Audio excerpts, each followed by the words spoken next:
is Santosh Bhatt. He will play puppet. And here is Ashok Bhatt, who is on dholak play. And here is Jagdish Bhatt, who will play harmonium. So guys, have a look, please. Here we go.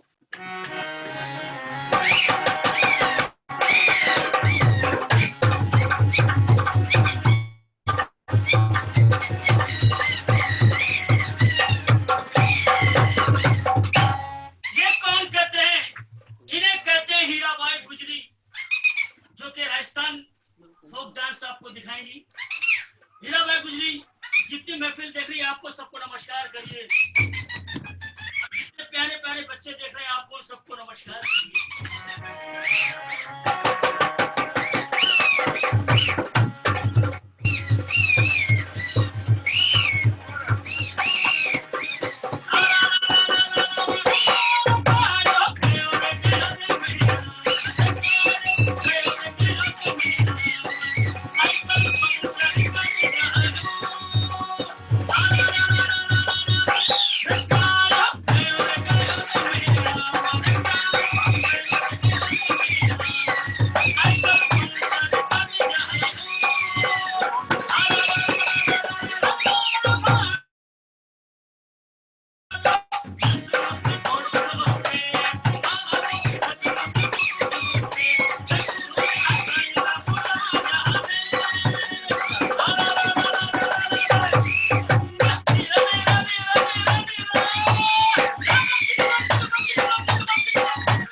Thank you so much, guys. I hope you did enjoy this. That was amazing. Thank you so much, the Kathputli Colony. Can everyone give them a big round of applause, please? Great. Yeah, it's so brilliant to have you back and playing with us again. It's a real treat. Thank you very, very much. I'm going to pass you over to Crystal now, who's going to take over the hosting for the event. Crystal, I'll pass on to you. Great, thank you. Hi, everyone. My name's Crystal. I am an AFSI fellow, and I'm hosting today, which is very exciting. Such an honor to be here with everyone. Such a great panel, and I can just see lots of people coming on, so it's a really great audience as well, from all over the world. So really welcome, and we hope this will be really invigorating, a really good use of your 2 hours on a Saturday. It's nice and sunny in Nairobi, so greetings from us. I'm the director of a very new collective called the NAWI, Afrofem Macroeconomics Collective. And what we do is work at the intersection of Pan-African feminist advocacy and macroeconomic policy and economic justice. That's just a little bit about me. And this webinar is so vital, so timely. Right now, we're facing multiple events that are happening. The Corona crisis is going on. We've got Black Lives Matter and solidarity across the globe. I feel it in my bones. I feel it in my spirit. So it feels like really we're, at the cusp of some sort of shift. So I was reading as I prepared for this, and a quote by Malcolm X came up, and it says, "The greatest mistake of the movement has been trying to organize a sleeping people around specific goals. You have to wake the people up first, and then you'll get action." And it really, really feels like people are waking up. And that's where there's action and movement and such spirited movement across the world and such amazing shows of solidarity across the world. We're at a point where it's very evident the status quo isn't working for a majority of our people. We can't go back to normal because normal was the problem. And we're at the point where we need to chart a new normal, a new reality for all ourselves. And this only can come from community mobilizing, I strongly believe. I also read part of an article on a brand new platform called the Correspondent, and I'll quote from it and says, "Everyone has a role to play, both the professor and the anarchist, the networker and the agitator, the provocateur and the peacemaker, the people who write in academic jargon and those who translate it for wider audience, the people who lobby behind the scenes and those who were dragged away by the riot police." And so today we have a few of different people amongst those, and I'm really glad to start this whole webinar on no struggle, no progress, because we've been struggling for a long time, and somehow this seems to be a shift. So without further ado, I'll introduce our first panelist, Joey Hasson. Joey is an activist and researcher who works with grassroots movements to advance justice and access to public education, sanitation, housing and health using community organizing, law and public engagement. As an activist training manager for the 100 Million campaign, he works with youth activists worldwide to challenge inequality and exploitation. He's also an Atlantic Fellow for Social and Economic Equality. Welcome, Joey. And as you come in, I'd like you to please, as you speak, tell us a little bit about some key issues around organizing and who do you think could be an organizer, and what do you think about when you're thinking about the actions that you do, and how heavy does our history play into these, and then also a little bit about your story. Joe, welcome.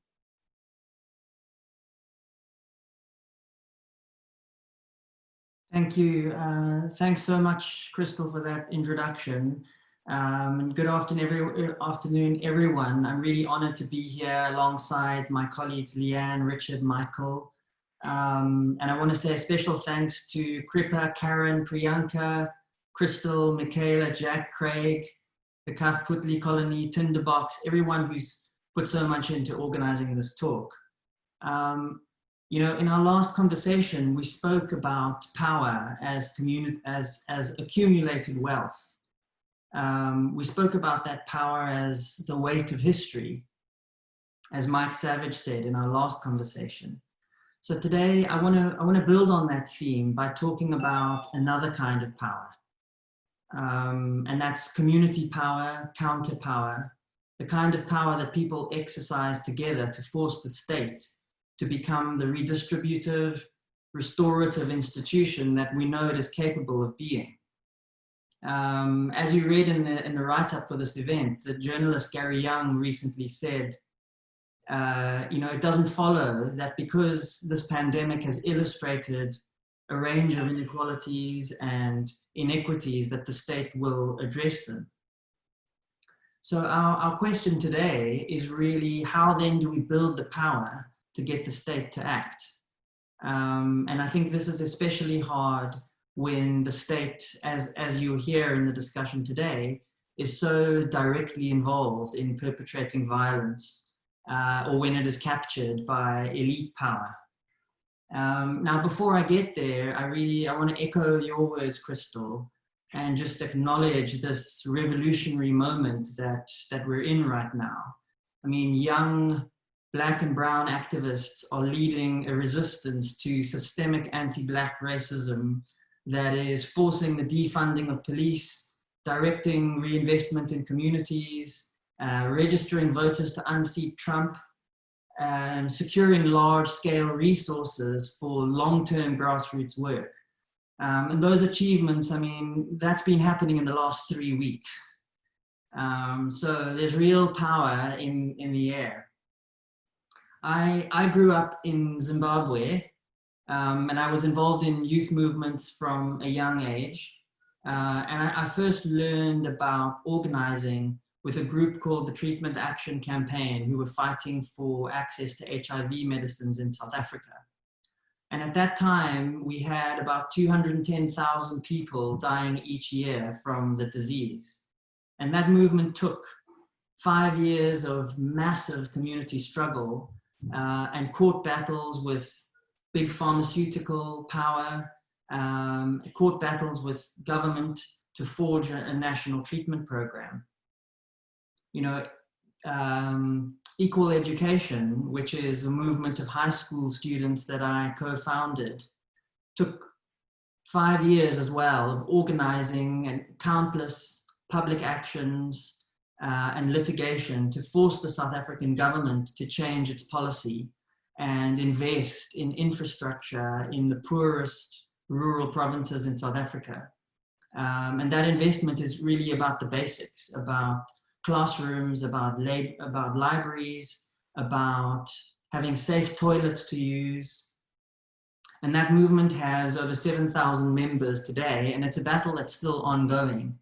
The point I'm making is that the pace was a lot slower than what we're seeing at the moment. So it's really a moment of hope, and I think there is a lot of possibility in the air.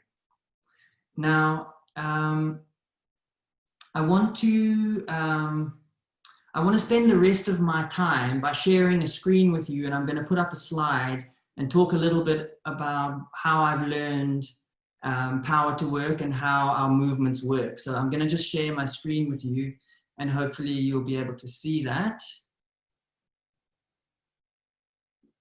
Okay.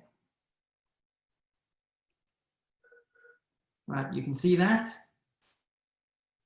So, all right, to start off. So I know that kind of looks like a game of Twister, okay? But I want you to look, if you look to the bottom of the slide, and we've got there the weight of history, and we can call it white patriarchy, we can call it colonial racial capitalism, we can call it the system, but I'm talking here about the interests and the institutions that structure privilege, that structure inequity and sustain injustice. Okay, that's at the bottom. Now, building slowly from the top of that slide, coming down, the big yellow circles, that is where new power is born. New power is born in the counter-reaction to that injustice. So if we go to the first circle, I think really, if you look at the yellow dots, the first question about organizing is really the question of, who are my people?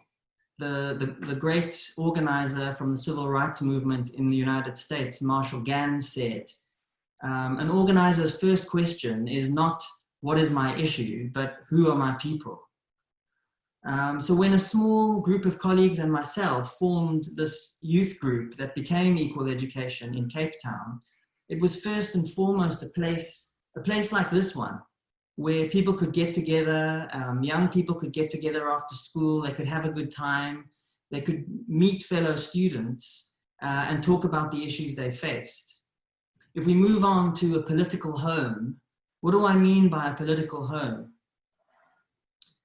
You know, for us, in time, by bringing young people together, it became a place where youngsters from some of the poorest communities and the most dysfunctional schools in South Africa could come together and work out a collective response to common problems. It became a place where you could get what I call a political education.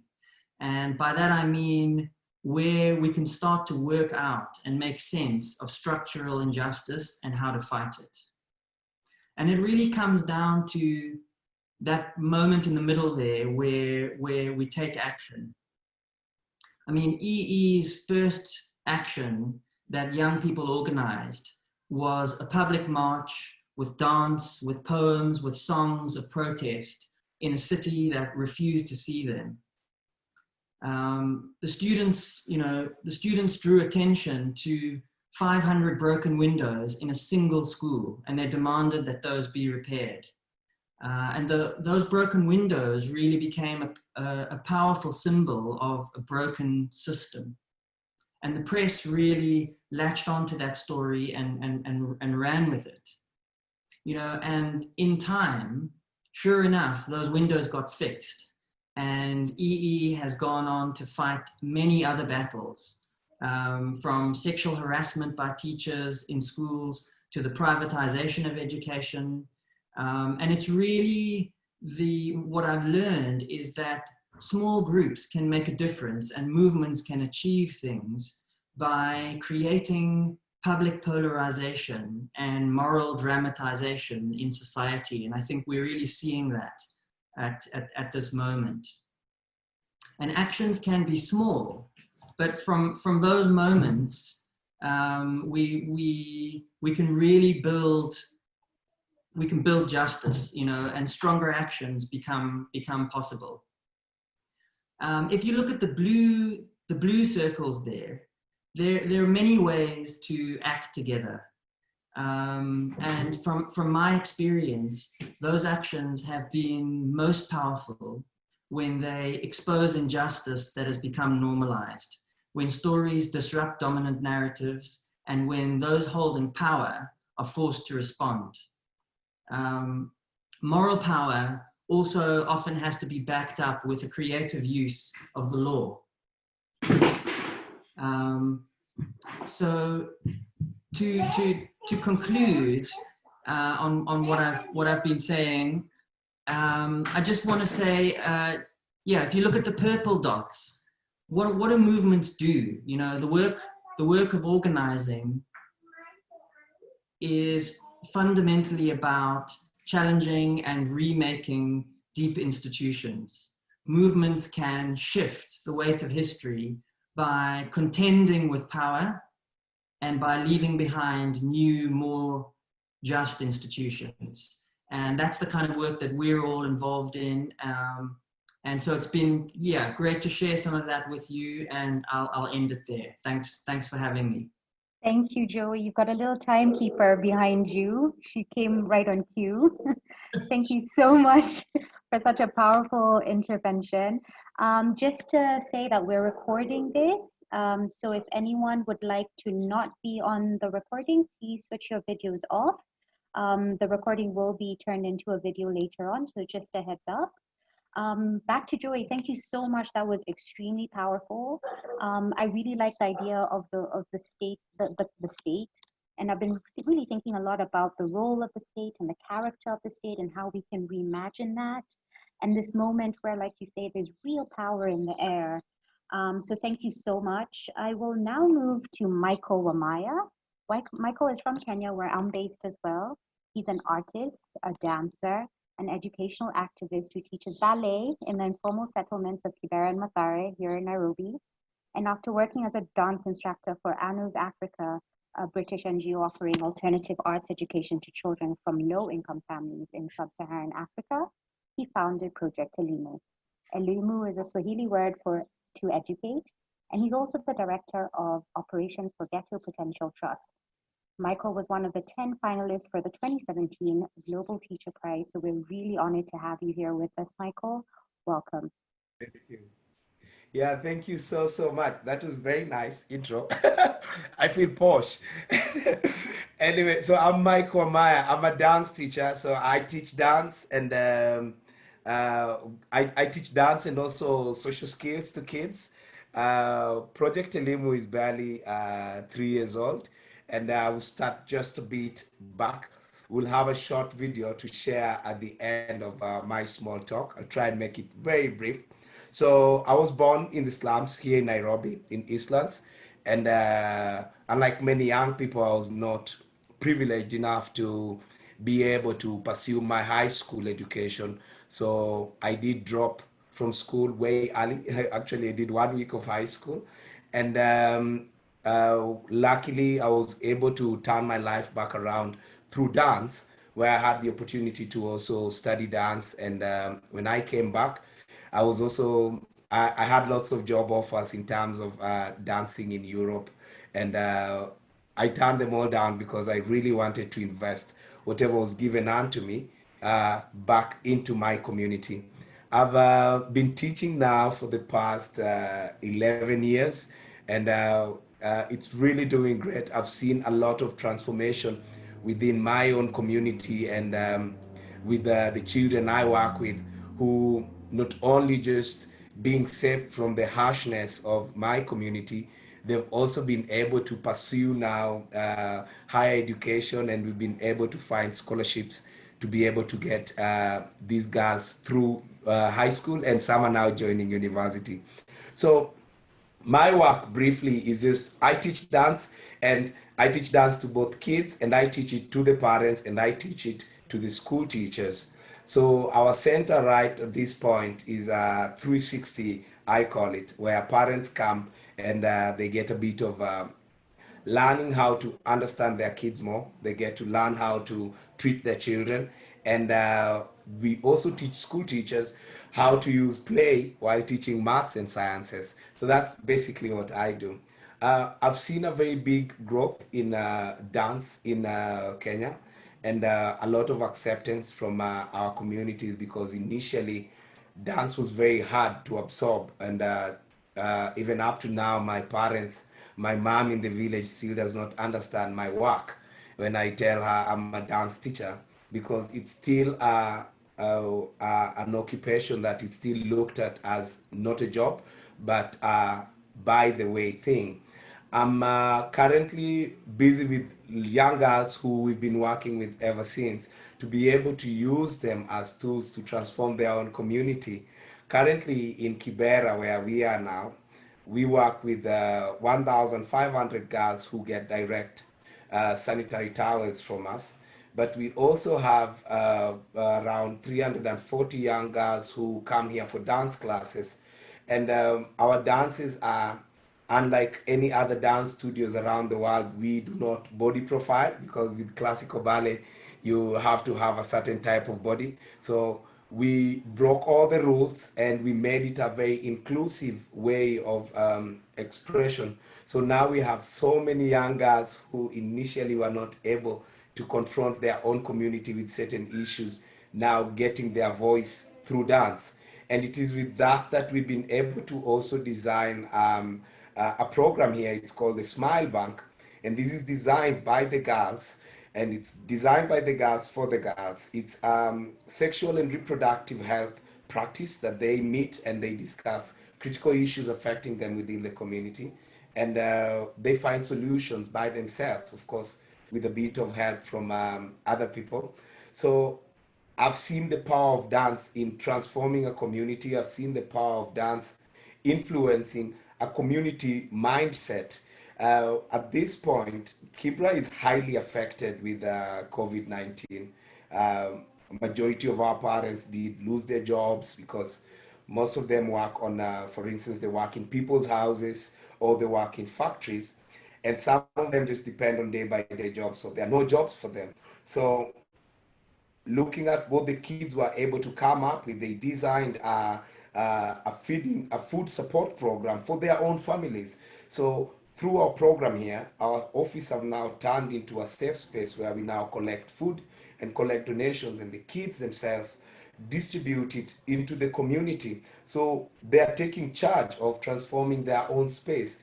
And these are things that I personally did not get when I was growing up. And so dance have laid a foundation for them to be able to now look at the problems within Kibera and design solutions by themselves. Another very strong element that I've seen the children doing here is the peer support program that, and for those who are reading news coming from Kenya the past week, is we've had lots of teenage pregnancies now due to the effects of COVID. And I would say with a lot of pride that we now have, within our 1,000 plus girls, not even a single one have recorded any case of being pregnant. Why? Because they have their own support group that, despite not being in school, they still look after for each other. So it's really strong and really powerful. So the girls coming from just a normal dancing space, a normal dancing platform, to now community activists, to now solution developers within their own community, to now even training their parents on financial literacy. So that's the power of dance, and that's the power of what we are trying to do. And it is our hope that we can now replicate what we are doing into different parts of Kenya and be able to influence as many girls as possible. Our simple focus is we do not do standardized testing to anything, and because I don't believe in it. And these have given a lot of confidence in young people who are initially not really good academically to understand the value of asking a question, to understand the value of to understand the value of asking please repeat and over again, because that's dance. And with that, we've also seen young girls now growing up and just from low grades and topping up their grades, and also finding help on certain issues that are affecting them within the community. Like now girls are able to spearhead change. When a girl is, for instance, abused, they know exact locations where they can find that girl and find help for them. And we are not doing it.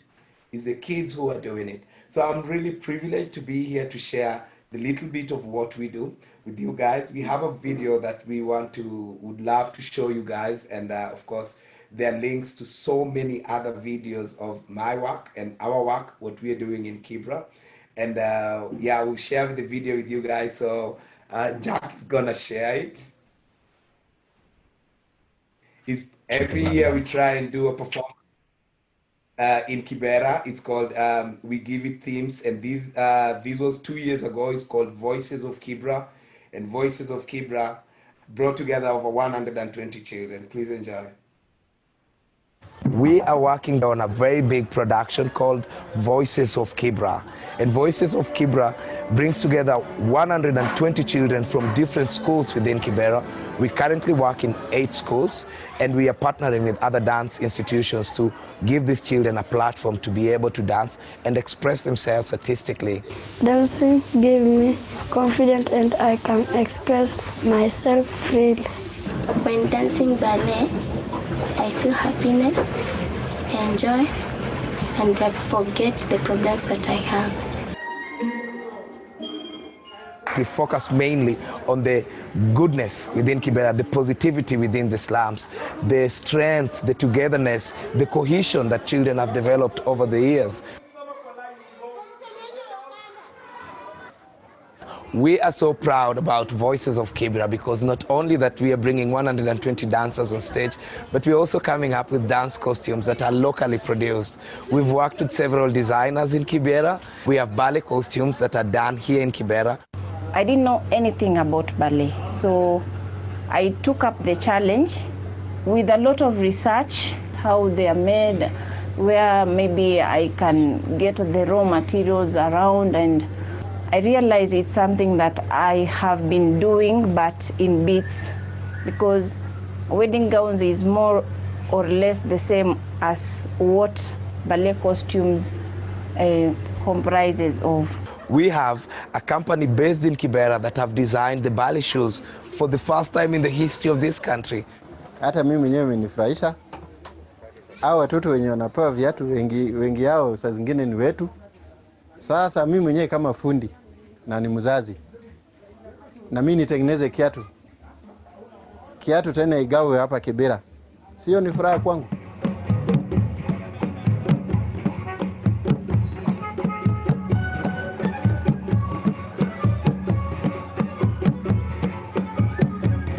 When he came up with this ballet dance, Mike has really helped a lot of pupils in Kibera here. So the message that I'm having to him, he should continue with the same heart of helping these Kibera kids. Yeah. Amekuwa ni mtoto wa furaha, kikuja nyumbani anatuelezea vile mnawafundisha, vile mmekuwa mkiendelea na yeye, na hata kuhusu elimu yake pia. Kwanza aswa mliposema kwamba mna sponsor about school fees. I'm good, I feel happy. I enjoyed the dance. With me, freedom means something that allows me to do something. To me, freedom means to be set free and do anything that you like dance, jump, shout, do anything that you like.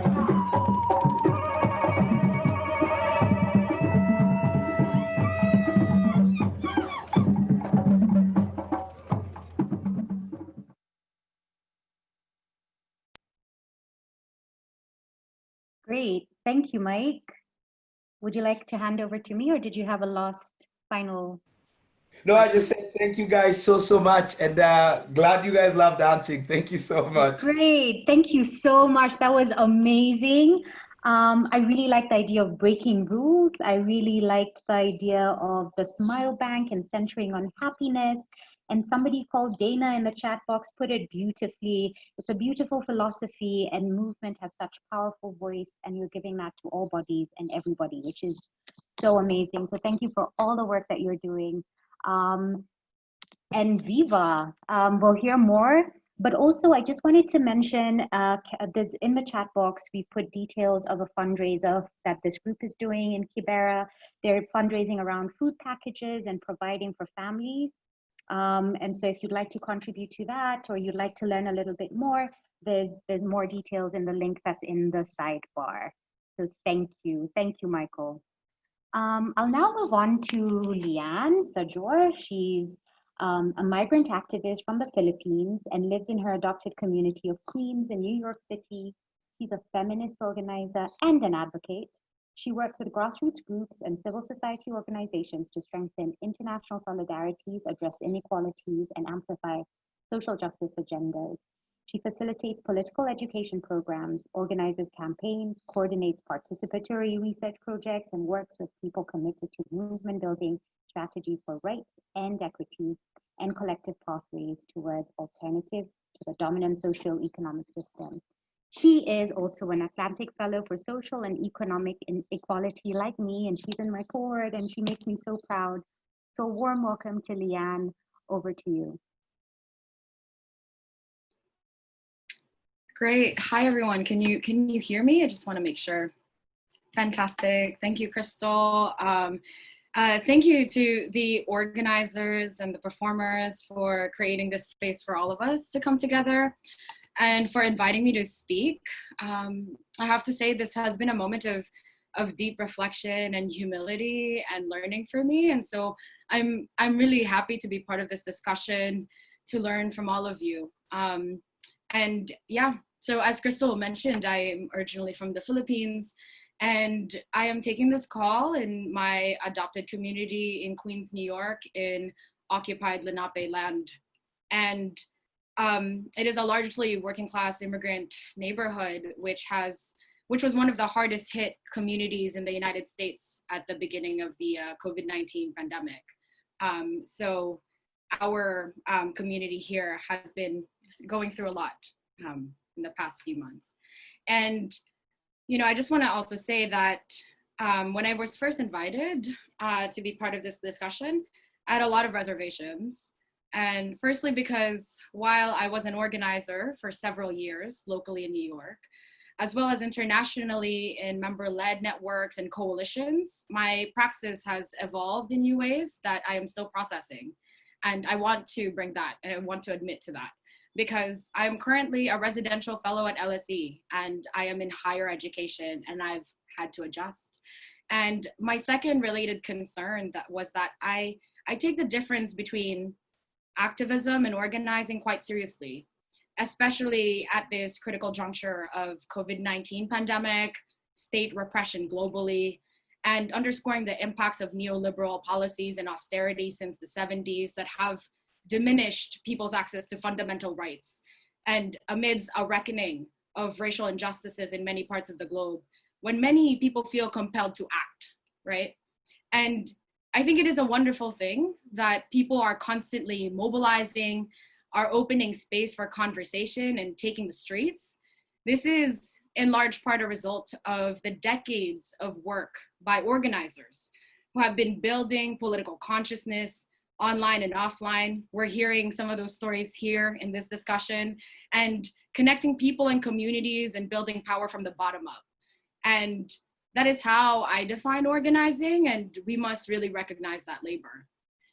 In that spirit, before I begin talking about the anti-terrorism bill in the Philippines, I want to stress that I am not here to speak on behalf of social movements and organizers who are in the front lines of this critical juncture, not in the Philippines, not in the United States.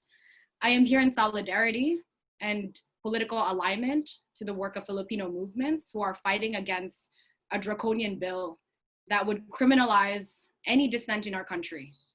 I take guidance from their reporting, their analysis, their demands, while giving my own perspective. State-led repression has been common during COVID-19 globally. And I hope we can draw those connections together and see how we can build towards genuine international solidarity. I want to give a bit of context about the Philippines, in which the Anti-Terrorism Bill of 2020 is pursued by the current administration of President Rodrigo Duterte. The human rights crisis in the Philippines has worsened since he was elected into office in June 2016 with a landslide victory on a campaign literally promising to kill tens of thousands of criminals to end crime and corruption, central to which is his brutal war on drugs. Extrajudicial killings by the police in the Philippines are rampant. So I want to give some numbers, and please bear with me because it's a lot of numbers, but please let it sink in because it's really powerful. So according to the Philippine Drug Enforcement Agency, about 5,526 Filipinos have died between July 2016 to May 2019 in police operations against the war on drugs. However, a report from the National Commission on Human Rights in the Philippines from 2018 estimates around the same time the death toll as high as 27,000. For activists and organizers, Karapatan, an NGO alliance working for the promotion and protection of human rights in the Philippines, who are really in the front lines of the struggle, has documented nearly 1,000 activists and political dissenters charged with common crimes, and 619 of them are unjustly imprisoned, underscoring the culture of impunity under the current administration. The Philippines has the longest and most militarized responses to COVID-19 in the world. While quarantine protocols have been instituted for public health measures during the pandemic, as I'm sure has been the case in many of your contexts, it has disproportionately impacted poor communities who have not received adequate provisions from the government. People are having to break lockdown measures as they look for ways to earn to pay for food, housing, and utilities. Very basic things for us to survive. And news from Rappler reports, as of June 8, earlier this month, the police have arrested a total of nearly 200,000 people for quarantine violations since March 17. Of this number, they had charged 58,848 and detained 15,307. As of last week, 2,637 people remain in congested jails. The criminalization of poor people who are seeking to fulfill their economic and social rights, including food, water, work, have been pervasive for a long time, but has become particularly stark during the pandemic. This is the context in which the Anti-Terrorism Act of 2020 is being passed. The proposed law was approved by the House of Representatives in the Philippines on June 3rd, despite opposition from various groups after the bill was certified urgent by our president. The proposed law is now with the president's office, who now has to review the bill, hopefully, make the decision of whether to veto it, sign it into law, or if he decides not to act, it will lapse into law 30 days after it was received. So that would be around early July. The proposed law, commonly known among citizens as the Terror Bill, is considered by its critics as the institutionalization of systemic state-led attack against dissent and people's democratic rights and freedoms. If passed, the bill has the potential to criminalize human rights defenders, activists, and organizers in a rich civil society context that has long tried to tackle the root causes of inequalities and to defend human rights and democracy. Just a few points of concern about the proposed bill, so I could give a little context of what is happening here. The broad definition of terrorism in the bill may lead to draconian interpretations by the government to silence any criticism or dissent. Section 9 states that inciting terrorism can be committed by means of speeches, proclamations, writing, emblems, banners, or other representations of the same, which is punishable by 12 years in prison. Many of us in this room have been part of such activities, right? And while Section 4 of the bill, of the proposed law, provides language that exempts exercises of civil and political rights. So we're talking about protest, advocacy, and work stoppages, but it is followed by a provision that it has to be not intended, quote, not intended to cause death or serious physical harm to a person, to endanger a person's life, or to create serious risk to public safety. The determination of serious risk is left to interpretation and susceptible to the abuse of authority, especially when safeguards and oversights are reduced. And then another thing that I want to bring up is that Section 10 of the proposed bill extends the Anti-Terrorism Act to Filipinos living abroad, extending surveillance and monitoring of Filipinos overseas and those who are members of the diaspora community. We are a large migrant community in many different parts of the world, and this extends the power of the executive to other parts, other jurisdictions. So the situation in the Philippines is one example of a wave of political repression globally over the last few months. COVID-19 is being used as a pretext for governments to criminalize and delegitimize dissent, often through militarization, heightened policing, or the disruption of critical democratic processes. We have seen similar repressive and militarized responses in Hungary, Cambodia, Serbia, and similar threats are unfolding in Brazil. And this is just to name a few. The International Center for Not-for-Profit Law has created a COVID-19 civic freedom tracker to monitor government responses to the pandemic that affects civil freedoms and human rights. Here in the US, and I must say this, I know I'm wrapping up, the president has used similar language, branding protesters thugs and terrorists to delegitimize, criminalize, and the rightful discontent and anger of people who have been the target of systemic racist violence and dispossession. He has called for the domination of protesters through militarized police responses to quell countrywide uprisings. Here in New York City, the mayor deployed 36,000 NYPD officers and set curfew at 8 p.m. at the height of the uprisings to criminalize dissent that demand justice for the murder of George Floyd, Breonna Taylor, Ahmaud Arbery, Tony McDade, among too many others, as part of an ongoing larger struggle for racial justice for Black lives, who are disproportionately dying of COVID and police murder. So it is undeniable that our governments have failed us in multiple ways, with dispossessed and marginalized communities experiencing the brunt of these interconnected crises. As the global pandemic continues to foreground the deepening crisis of socioeconomic inequalities, we must pay sharp attention to the ways in which political inequalities are exacerbated in this unprecedented moment. One piece of this that I want to say here in this space is that those of us who have access to privileged spaces like LSE and other universities, research institutes, philanthropy at the global north, who have relative power in the vast ecosystem of civil society globally. We must be aware of our positionality and how we are able to open up these spaces in alignment with movements in the front lines. What does genuine solidarity look like and redistribute power and meaningfully? How do we do this while not reproducing the very systems of oppression that we are hoping to dismantle in all our practices? So with that, I invite all of you to condemn the anti-terrorism bill in the Philippines, defund the police, and all other state responses that shrink civil society space at a time when we need it the most. We're in a critical moment when we can move the needle in larger increments towards a just and equitable world. And we must push the boundaries of what we think is possible. But we are only able to do this if we are also struggling against more permanent and regressive measures taken by governments to institutionalize repression. So I leave all of you with these two questions. I know I'm over time. Thank you, Crystal, for being kind to me. What kind of world are we fighting to build in the aftermath of the pandemic? And how do we ensure now that there is space left to fight for that world? Thank you. Thank you so much, Leanne. Caroline Blackburn in the comments says, Leanne, you speak fire. I think everybody here is saying the same thing. You spoke all of the fire, and the world is a better place with people like you fighting it, building political consciousness and connecting it to all our struggles, the history of neoliberalism and its links to diminishing rights. But also you so beautifully wove a perfect tapestry of how oppression is all linked. And we all must remember that. We're running a little bit over time, so I'll pass now to Jack from Tinderbox. Tinderbox is a collective of young people, musicians, artists, and youth workers based in Edinburgh, Scotland. Jack.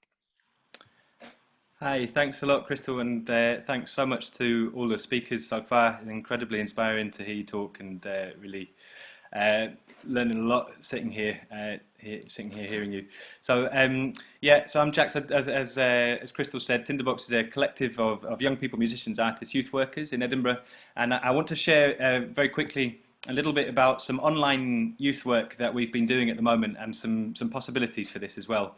So as the lockdown's set in Scotland here, lots of youth clubs and community centres all closed down, and a lot of people have gone online. Lots of youth work has gone online as a kind of a main way of trying to keep in touch with people and keep things going a bit at this time. And we weren't at all sure if it was going to work well when we started. We had no idea, and we really didn't think it would, and we weren't sure if kids were going to be engaged with us online. But actually, it's proved to be incredibly positive in lots of ways, and we have managed to keep in touch with a lot of young people that we were seeing before. And it's been possible to build a really exciting and really kind of really fun and vibrant atmosphere online, I think, and to build something that's very sociable and very positive and supportive for people as well. And it's been great actually in lots of ways. So just to give you a little feel, every Tuesday night, every week, the screen fills up with like about 50 kids every week. Everyone's DJing music back and forward. People are dancing along with each other, putting requests for songs in the chat box, and there's an open mic where people can play, and everyone really does cheer each other on through emojis and in the chat, and it's a very supportive place and one of the most uplifting moments of my week, really. I'm going to share a little video just to show a bit of that in a minute. But first, I want to just quickly mention two projects that have been developing around this with this group, actually, and very much inspired by these talks that we've been having over the last couple of months. The first is that all of the arts groups that are involved in this talk, so the Kathputli Colony and Kibera Dance School and Tinderbox, have been talking a little bit about ways to collaborate online internationally at the moment, and to think about whether we could put some online gigs and exciting international events online as well. To try and keep the arts alive, to celebrate the arts, and generally to share what we're doing at this time and keep learning from each other. I think we're quite close to getting somewhere, hopefully as well. So we'll let you know. We'll let you know if and when we do. The second idea, or the second project that we've been talking about with a few people, is around international youth exchanges online as well. And I think there's a real opportunity for this at the moment. Of course, there's lots of problems in terms of internet access and data costs. But if we can find a way around that, or if we can support it in the right way, I think it could be really amazing. And just like we're all gathering here and connecting from local communities internationally for talks like this, children and young people could be doing the same thing as well. And I think there's also very, very kind of quite clear almost quite sort of quite clear natural crossovers in a way between the youth work, the music and the arts, and a lot of the activism and social movements that we're hearing about on these talks as well. And it would be brilliant if we could find a way to keep bringing all of these different things together as much as we can, and really keen to try and support that if we can as well. Yeah, I think I'll leave it there and crack on, because we're running short on time. I'm going to share a little video of Tinderbox here just to give you a feel for what you can do with online youth work and music, I guess. All the footage that you'll see is kind of live from the sessions, if you like, so it's not been pieced together. It's just everybody in the different youth clubs and a kind of an alternative orchestra we run on a Sundays. And the audio is generally recorded on people's phones and stitched together afterwards, but I hope it gives you a little bit of a feel for this kind of work. I'm just going to share my screen and I will be with you in a sec. Okay, hope this works.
Dissonance, lyrical clips up and live a little insignificant. Shut the feather past the body, set the precedent. The populist pretends, fucking tax spending residents. Forget the precedent, discussion focus in your voice. Fuck a record wrong, come on, I ain't the choice. Like, come on, man, you seen the news, you aren't annoyed. They treat you like you're dumb and you're scum if you aren't employed. Smoke mention, follow them more people like a man given time. Look them all looks over too. Die the pupil, teacher, preacher than you. The God when it's deep, looking all over tattoo. And I need set, I miss a run and reach height. I never knew I could eat a food and never eat right. I reset, regroup and speak mind. Eat up, digest dreams while they sleep tight.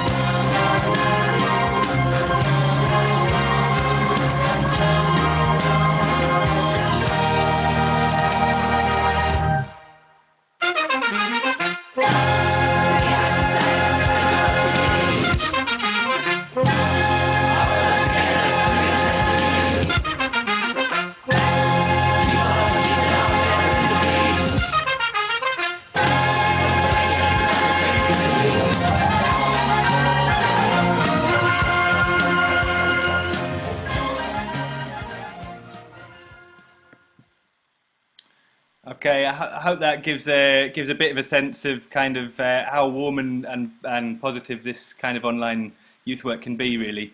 I think we share a couple of links in the chat, just in case you're not too zoomed out from this call. We've actually got a gig on tonight on Facebook Live with a lot of great young musicians playing. And tomorrow we've been organising a 1,000-person sing and play along across Scotland to Hey Jude, in support of music education in Scotland. Also, I didn't get to mention there, but I think we'll share a link. There's been a wider community effort in North Edinburgh where we work, where 15 or more local community groups have come together to provide 13,000 meals to people in the area who need it, and lots of other tailored support. And it's been an amazing effort from everybody there. And you should be able to read a bit about it there. Anyway, thank you very much. And thanks, everyone. I'll pass back to you, Crystal. Cheers. Thank you so much. Nicola Brow says, I smiled all the way through that. Incredible. I definitely smiled all the way through that. Thank you so much. If you could possibly put that on Twitter with the hashtag no struggle, no progress, that would be great so everybody else can find it. Thank you again. And that's my mom working in the background. Right, over to Richard Wallace. Richard Wallace is a Chicago-based community organizer, the founding executive director of Equity and Transformation, the deputy director of the Workers' Center for Racial Justice, and as EPIC is a member of the hip-hop trio BBU. His work focuses on Black workers who are confronting the impact of economic disparities in housing, education, and employment. He's also co-founded the Future of the Min Project, an initiative structured to provide sustainable aid to orphaned youth in West Africa. he is an Atlantic Fellow for Racial Equity. Welcome, Richard. Yes, hello, everybody. This has been an excellent panel. I'm just taking notes and asking for quotes. So check your inboxes. I'm sending out, I'm going to get quotes to add up to use here in Chicago. So again, my name is Richard Wallace, and I'm a 2018 AFRI Fellow, I'm the founder of Equity and Transformation, and a member of the Movement for Black Lives Policy Table Leadership Team. No longer with the Workers Center for Racial Justice, but I did learn a lot while I was there. And I want to ground us first before we kind of get into all of into my talk, essentially. Before I get started, I want to highlight the fact that for many Black and Brown people in the States, we are reeling from all the current traumas associated with the rise of white nationalism, police brutality, and the global pandemic COVID-19. We're doing that while simultaneously developing and fighting for solutions to those traumas. And I often say that it's not that often like where I'll get a call about a trauma and then I'll get a call immediately after about what the solution is. So the immediacy of like our ability to create solutions to the problems, or at least think through solutions to the problems, is also part of the trauma that I feel like we are impacted by as organizers, as thought leaders in our community. And so we are losing lives, and there's a lot of folks that are being burnt out. That's part of the process. And then also we have family members that are dying from COVID-19 while we're out leading protests, right?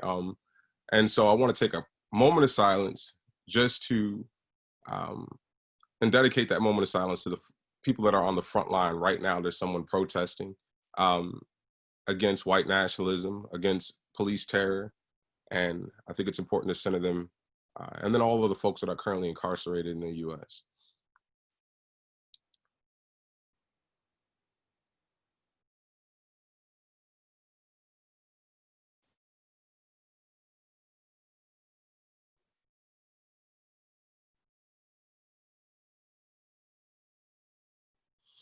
All right. Okay. So again, my name is Richard Wallace, and I think it's important to center those folks, center our ancestors, and center our people, because there's nothing new about this. Our folks have been fighting this for a long time. And it's important to call on those folks to be in the center of our conversations and in the center of our work. EAT was founded in 2018 by post-incarcerated Black people in Chicago in an effort to uplift the voices and power of Black informal workers. A lot of people are like, how the hell you land on informality, right? Like, why informality? Why is this the thing, right? The informal economy essentially is a diversified set of economic activities, enterprises, jobs, and workers that are not regulated or protected by the state. The mission of Equity and Transformation is to build social and economic equity for Black workers engaged in the informal economy. And like I said, a lot of folks were like, why the informal economy? Why there? It's because Chicago's home to one of the highest Black unemployment rates in the nation. In communities like West Garfield Park, nearly 81% of young Black men ages 17 to 24 are out of work and unemployed.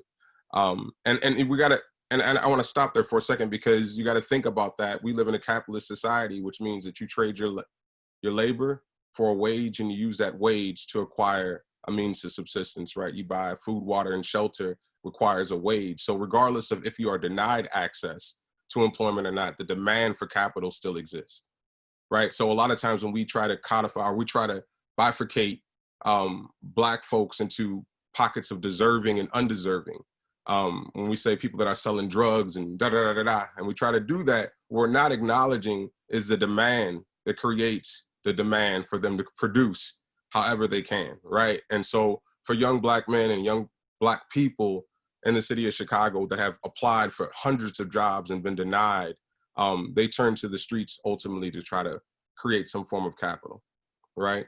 And so those are the people that we try to center our work around. And additionally, Chicago has one of the highest racial wealth gaps in the nation.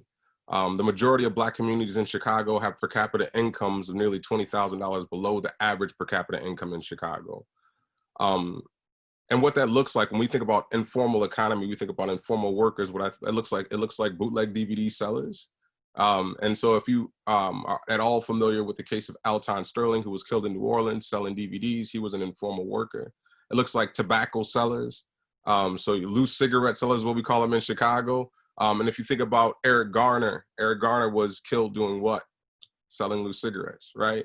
And it also includes street performers, commercial sex workers, drug sellers, musicians, and others.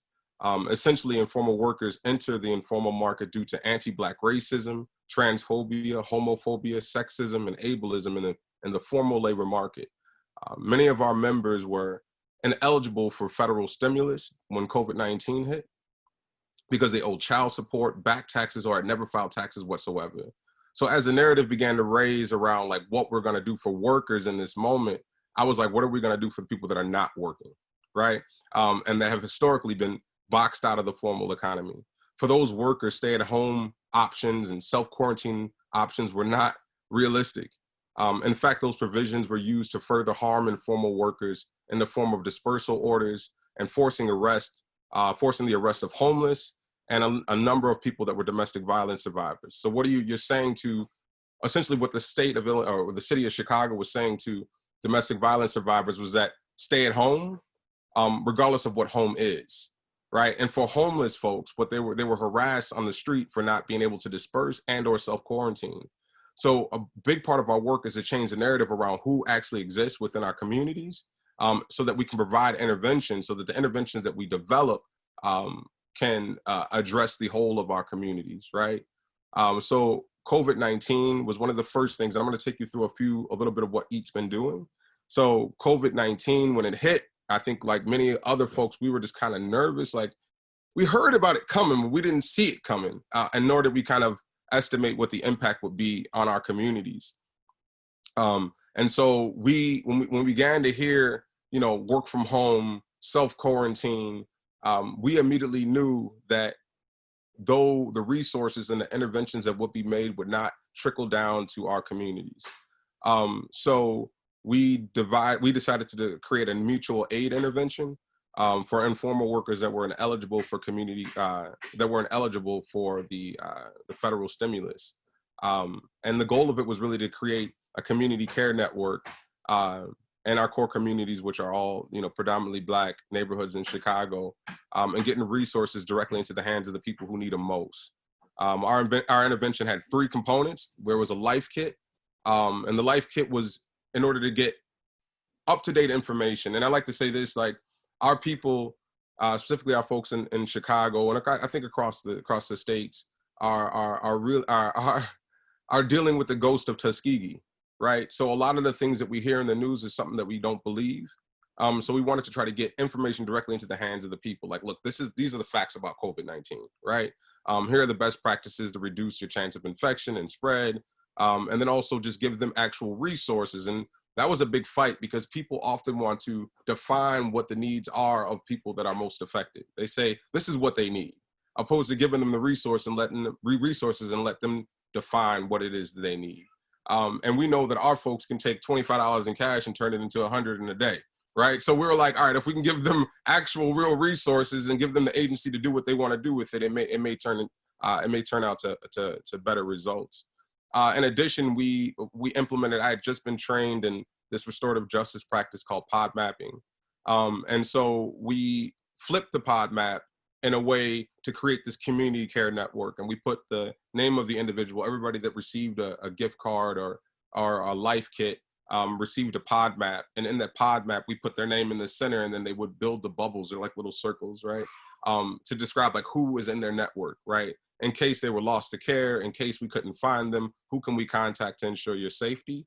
And as a result, it was about how can we build more connectivity within the community to protect ourselves, right? Alternatives to like state interventions, because a lot of folks were kind of afraid to go to the state with any problems. So we want to deepen community connectivity, and that's something we did, and then also educate our community about how the decisions they were making affected the whole, right? So in the center is your name, then you got your mom, your aunt, your uncle, your cousins, or whatever on the outside of the circle. So we're saying to them, if you get COVID, then what happens to this entire pod? Everyone gets COVID, right? And then, and so like in that process, we're able to kind of break down that rugged individualism that capitalism kind of puts on us. Like, it's just about me. Like, no, it's not just about you. It's about everybody that's in your pod, right? So that was what we did around COVID-19. And then we get word about Aubrey, and then we get the news about George Floyd, and in response to white terror. So in the same breath, we had to pivot from mutual aid to direct action. And in response to the white terror and police brutality, we coordinated a campaign called United We Eat that focused on 3 themes. And these are just the themes, right? Which was Black love, Black self-care, and Black sustainability. We also had demands, and the demands from our campaign were defund police, which came from our national relationship with the Movement for Black Lives, and refund our community. So not just defund, but defund and refund our communities. We're also demanding for reparations now and trying to create a process for guaranteed income for Black informal workers during the COVID crisis. So a lot of our work essentially was around just different pivots, right? And I think that it's always going to be challenging when you're fighting against the rise of white nationalism. But recently we've seen a surge of support from all areas and all walks of life that want to actually, our Facebook and I'm going to say this, our Twitter, I literally went to sleep, we had 300 followers. I woke up, we had 1,100. So there's a lot of people that are interested in joining, which then calls on a whole nother level of work of deep engagement around political education. Because this is not just a moment, and I think a lot of people are maybe momentary revolutionaries or whatever, right? But the goal is to be in the long fight, right? And that requires like a deep analysis and deep political education around what that means, right? It's not just arrest this one officer. It is about arresting a state that is essentially, declared war on Black people in America. And that war isn't as vivid as it has been in the past. In the past, you would see water fountains that say Black, whites only. We're not going to see that. It's transcribed, and I mean, it's visible through the policies they implement. It's visible through, like I often say to our members, right? Like you won't see, whites only water fountains, but you will see coffee shops that say $10 a cup, right? And so in that, recognizing that you're coming from a community where the per capita income is almost $10,000 annually, how can you afford to go in there, right? And then they use those mechanisms in order to kind of preserve their liberal stance while being able to evade deep connection with Black and poor people within their communities. So that's essentially some of the ethos of what we're working on. In addition, we just led a direct action yesterday in Joliet because the Joliet mayor decided to choke a young Black man who was a peaceful protester at an action. So we're demanding his resignation. And also Movement for Black Lives had the national 6/19 Juneteenth activity. So we're a part of that action as well. And so I would love for you all to plug in. There's different ways you can support. I'm going to drop some things in the chat. You can follow us on Twitter. You can follow us on Instagram, get involved. And wherever you are in your locales, like get involved and stay humble. I think that's one of the things is this humility is going to be key right now for folks to actually be able to be in this for the long run.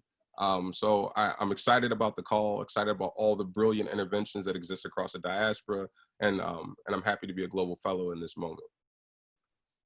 Thank you so much, Richard. My camera's on, so I wasn't able to clap, but I was clapping inside. The immediacy to create solutions to trauma in real time, that is such a huge burden. And it's so much part of this burning out that everyone's feeling with everything happening, this uprising against a backdrop of a pandemic, against everything that's going on and these traumas that we've been carrying for generations and for centuries. And this question that really got me is, where is home? And where is home for somebody that doesn't have a home and a roof over their head to go to in the middle of a pandemic, in the middle of white violence?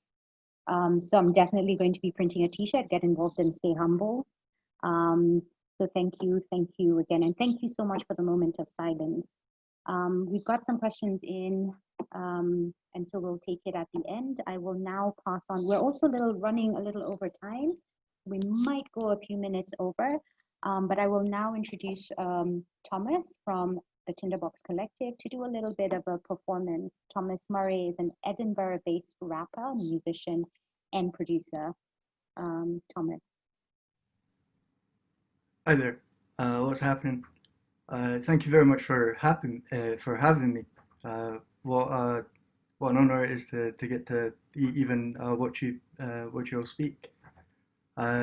So my name is Thomas, and I rap in the Tinderbox Orchestra, which I first got involved with about 8 years ago as a participant in one of the youth projects. And at the time, the thing that attracted me to it was really the invitation to go along and make music and be creative. But over time, I think my perspective on that invitation has changed a little bit. And I see it not just as an invitation to creativity, but also an invitation to be a part of a community, which is something that I hadn't really found until that point in my life. Being a member of that community has afforded me some really incredible opportunities. Like I got to be an assistant tutor at one of the youth projects, which meant I got to share some of my passion with some of the young people in the community as well. Another interesting opportunity that's arisen is I get to come and rap for the Atlantic Fellows, which is, if you had told me 8 years ago, I would have called you insane, you know what I mean? But yeah, so the song that I'm going to be doing today is a song that I wrote about 7 years ago. And on reflection, it's kind of me looking at my the benefits of having a creative outlet and being able to express myself through like an artistic medium. This song is called Blanket.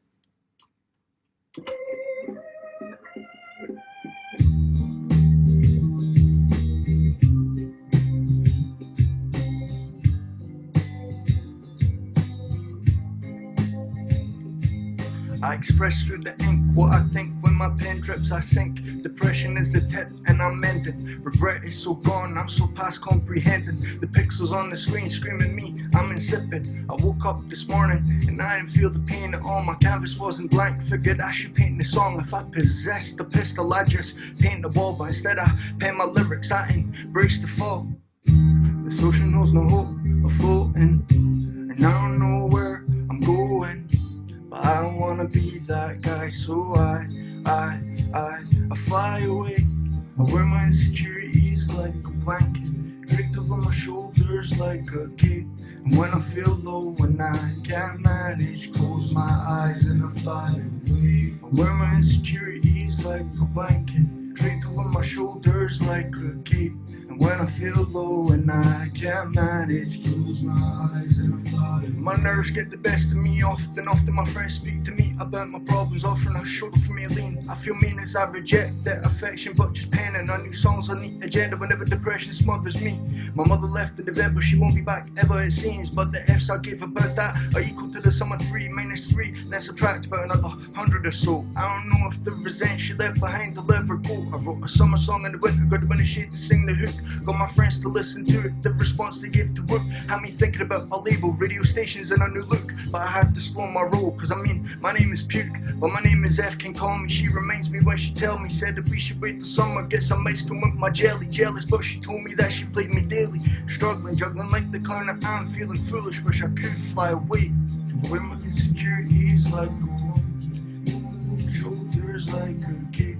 And when I feel low and I can't manage, close my eyes and I fly away. I wear my insecurities like a blanket, draped over my shoulders like a cape. And when I feel low and I can't manage, close my eyes and I fly away. I'm managing but barely feeling happy, but I'm wary, aware that where I am is a chasm and it's scary, cause the glass reflects so brightly that I'm sure I must be right.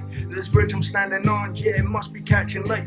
I'm thinking you shall know as I set my velocities, knowing if I jump high enough, no one's stopping me. Feeling like a bird, though these tribes they copy me. I pray for my prey, I don't accept apologies. I ain't signed a deal, no label shall be dropping me. High above the mountain, nobody gets a drop on me. Probably conceited, I don't need defeat sloppily. I clean up my plate, that lesson was done properly. Cause the more that doesn't kill me, the stronger I become. Plus the more that doesn't fill me, the more becomes my hunger. I'm just seeking thrills till my heart's too weak to live my weeks all feel like one. That's when I fly away.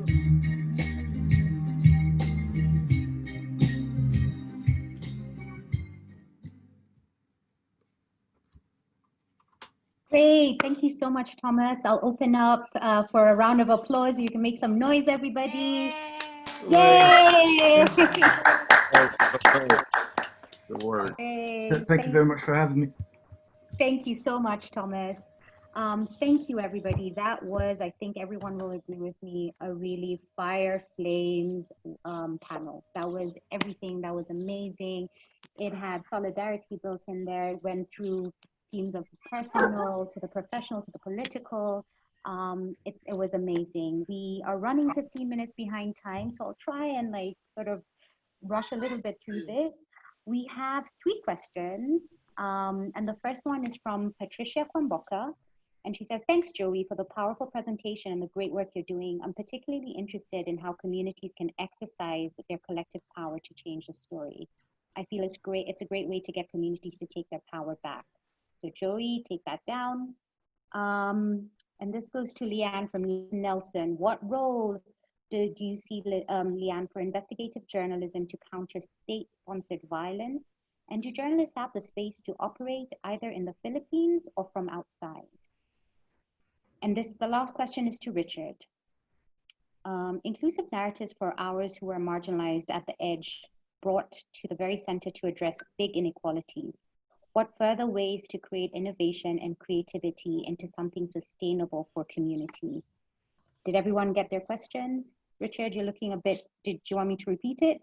Yes, repeat it, please. I was keeping Sex and Thomas, so go ahead. Great, okay. So this is to you, Richard. Inclusive narratives for ours who are marginalized at the edge, brought to the very center to address big inequalities. What further ways to create innovation and creativity into something sustainable for community? Got it? Sort of? Yeah, great. So we'll start from the top. I will ask Joey to take us through. And Joey, if you could, as you're answering your question, if you could also give us a parting shot, something short like a tweet that we can tweet your final words as you say goodbye and answer your question at the same time. Yeah. Look, I think I'd answer that question really just by echoing what Richard's already said. I think what organizations are out there that are working in community or doing is what we can learn from. Political education is what speaks strongest to me. I think what gives us power, how communities can take that power back, as you put it, Patricia, is that we have to find those spaces where leaders can be built and where we can share with one another and identify what the common positions are, what the common issues are, where we can act together. Unless we have the leadership to do that, and to echo Richard's words, unless we have the humility to do that, we continue to be pitted against each other and against the system that is oppressing us. So yeah, my parting shot, I guess, would be, this struggle is older than we are, and it's been going longer than we have, and I think there's so much history and humbleness that we have to bring to the struggle, and we can learn from each other. So for me, the answer really is in spaces like this, where activists like Richard or Leanne or all of us who are here can share those strategies with one another. I think that's really where the power is. Great, thank you so much, Joey. Leanne, are you okay with the question from Liz? And I will go back to a question from Mike after Leanne's response. Great, thank you for that question. So the topic of media and journalism, this is one of the pressing issues right now in the context of the Philippines. So for example, ABS-CBN, the largest network in the Philippines, was just closed down by Duterte's administration. Maria Ressa, who some of you know is the CEO and founder of a news site called Rappler, was charged and found guilty of libel. And this is coming from our government, right? And so when we are thinking about press freedom, I think that we also need to contextualize that as part of a larger story around repression, right? And how that there is monopoly over over the story, right? If we're asking about, you know, what is the power of the story? I mean, you know, we're having extrajudicial killings, this terror bill, and then our press freedom. Where are the outlets where people on the ground are able to lift up their stories and experiences? I mean, Richard was saying this earlier today.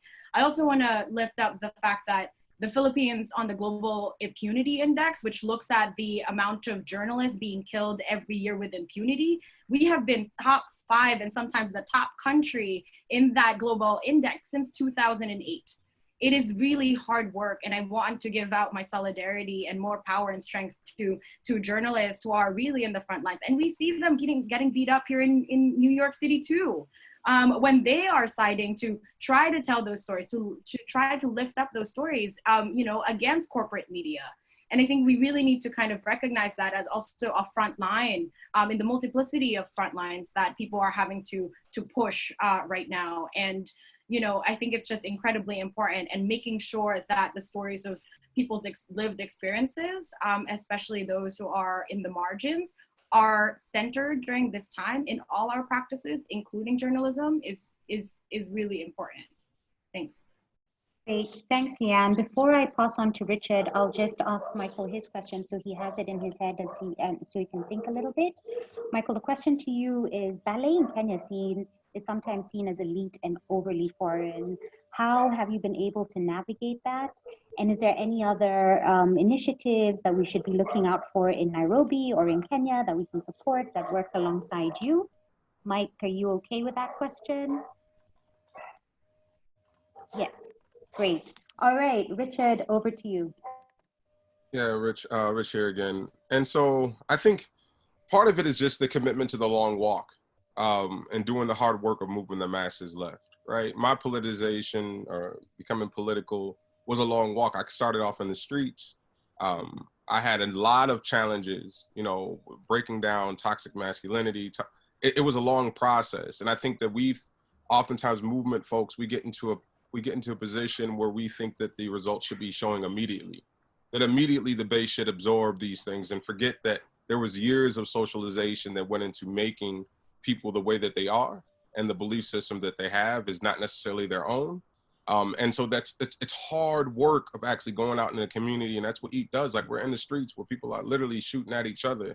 And one of the first steps is to get them, you know, is self-love, right? Before we even get to the state and before we get to the other things, it's like, yo, what about the color of your skin? You know what I'm saying? Are you not in balance with right now? And how do we get to a place of self-love and deepen that commitment to each other, and then begin to fight the state? And so I think it's really important for folks, specifically organizers, to be committed to that long walk. You know, we want immediate results. It's part of capitalism as well. We want things immediately. We want people to be transformed immediately. And if they don't, we give up on them, or we push them to the side. We can't afford to do that, because what we're seeing in the United States is that when we concede those spaces, we lose them to the right. And the right is willing to do that long walk with them in ways that we may not be committed to doing, right? And so I don't think that we have the privilege of declaring who and who cannot be part of our movement right now, because we're losing. And so I think what's most important, again, is just doing that hard work of moving our people and our bases to the left. And I'm going to say this one last piece, is that oftentimes we have elected officials that get in office that declare our position as policymakers, and they don't have a base that supports them. And so the goal of democracy, the key to democracy, is that if a decision is made that affects you, you have a right to play a role in how that decision is made. So if you're making a decision, even if you as an astute person, if you're pushing a policy, you do not have you've not built consensus with the people, it's problematic, right? Because the people have to be in alignment. That's how democracy works. And I'm just gonna leave it there. Thank you, Richard. Michael, over to you.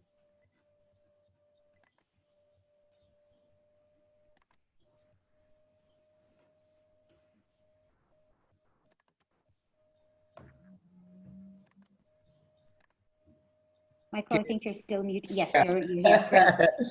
Yeah, I'm trying to press these buttons and it's taking time. Anyway, ballet is always assumed or presumed, or people think of it as just rich people's thing. dance is universal. Dance is for everyone, and everyone deserves the right to be able to express himself or herself in an artistic way. In Kenya, we have over 42 tribes, and all of us, we have dance within our tribes as our root course that we all learn and we all share with each other. And initially, when people hear that we do ballet in Kibera, they think of, for instance, first of all, the floor, the bars, and everything. Yet to me, dance is in the mind, dance is in the body, and dance is not on physical things that we see around us. So I try to teach children, we dance ballet, even if it's on the grass, even if it's on the mud, wherever it is, we will dance because it's us. And from there, we will design a revolution and a movement. And I have seen it since we've had stories of us being published online with different news agencies. And we've seen a movement of young people now in different areas around the world that are considered to be very harsh, also looking into dancing, also looking into classical ballet for everyone. And I think it's just a mindset that we need to retwist and we need to change, because everyone deserves the right to be who he wants to be. He wants to dance, well and good, you can dance from anywhere. And yeah, and to me, these have grown us to now, instead of looking at just dance as something we deserve, we're now looking at joining universities as an opportunity for us, because now if we were able to dance from nothing, now our students are able to now join universities. Our students are now able to dream beyond the slums, and we get them to even go out and dance and win scholarships. So everyone has the right to be who he is and to dance wherever. Yeah. And there is a lot actually happening in Nairobi with dance. There are lots of dance activities. We have like one of the biggest dance studios called the Sarakasi Dome, where there are lots of dancers working there. There's lots of dance now at the National Theatre. Slowly people are getting into theaters to watch dance pieces. So it's a new dawn. It definitely is a new dawn. Thank you so much. And what a beautiful transition to our performance coming up by the Kathputli group. So thank you again. Thank you so much for your inspiring words. Thank you so much to Joey, to Leanne, to Richard, to Michael, for giving us time, for coming with us, for showing solidarity, for telling us a little bit about your world. And again, weaving this tapestry of solidarity, and really it's just uplifting and so hopeful. It's so hopeful. I hear a lot of themes around self-love, around humility, around designing a revolution, because everybody has a right to be who they want to be.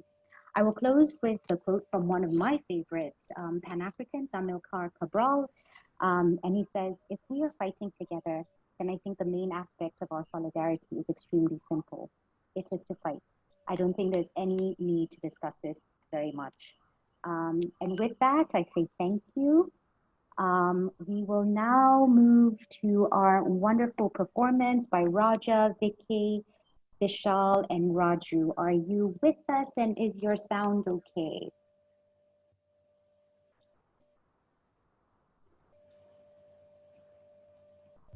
Kathputli, I could see you. There we go. Over to you guys. Welcome. Hello guys, welcome once again. Can you see me? It's dark. We can see you and we can definitely hear you. So we have a very energetic performance. I'm sure you guys will love it. And let me introduce you the artist here. He is Vishal, who played drum. He is Raja, Vicky, and Raju. So guys, are you ready? Let's have a round of applause, please, for the Kathputli colony. We're ready!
Hey guys. Hi, Thank thank you. you. I'll ask everyone to unmute and give you a round of applause. You guys are brilliant. Are we ready? So we want to say something. Yay!